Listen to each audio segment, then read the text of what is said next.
Hello అందరికీ evening స్నాక్స్లోకి ఎప్పుడు ఒకే రకమైన స్నాక్స్ కాకుండా ఇలా మిల్ మేకర్తో పకోడీ చేయండి. చాలా బాగుంటుంది అండ్ తొందరగా ప్రిపేర్ చేసుకోవచ్చు.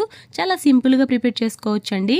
2 డేస్ ఎక్కువగా స్టోర్ కూడా చేసుకోవచ్చు. దీన్నైతే ఈ మిల్ మేకర్ పకోడీని అయితే చాలా హెల్దీగా పిల్లలు చాలా ఇష్టంగా తింటారండి.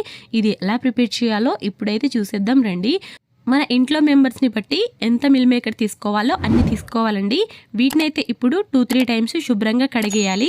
ఒకవేళ డైరెక్ట్ చేయాలనుకోకపోతే దీన్నైతే 5 మినిట్స్ ఉడకబెట్టుకొని తర్వాత ప్రిపేర్ చేసుకోవచ్చండి, వాటర్ మొత్తం వంపేసి. కానీ ఇవి 2-3 టైమ్స్ కడిగేసరికి మెత్తపడిపోతాయి. ఇలాగ వాటర్ మొత్తం వంపేసి ఇందులోనే తగినంత ఉప్పు, పసుపు, కారం వేసుకోవాలి. ఇలా సరిపడా కారం అయితే కొంచెం స్పైసీనెస్ కోసం వేసుకోవాలండి ఎక్కువగా. ఇందులోనే గరం మసాలా, మిరియాల పొడి, వాము కూడా వేసుకోవాలి. 2 టేబుల్ స్పూన్ శనగపిండి అయితే వేసుకోవాలి. 2 టేబుల్ స్పూన్ దాకా కార్న్ఫ్లోర్ అయితే వేసుకోవాలి. ఇలాగ వేసుకున్న తర్వాత ఇందులోనే పచ్చిమిర్చి 2, కరివేపాకు, పుదీనా, కొత్తిమీర, కొద్దిగా ఆయిల్ వేసుకోవాలండి. అంతే అండి. ఇది మొత్తం వేసుకున్న తర్వాత బాగా కలుపుకోవాలి.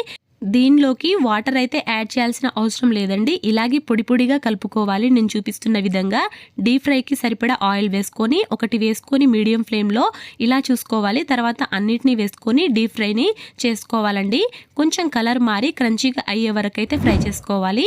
తర్వాత ఇలా సర్వ్ చేసుకోవాలి. ఇందులోకి చాట్ మసాలా కొద్దిగా యాడ్ చేసుకోవాలి. చాలా బాగుంటుంది.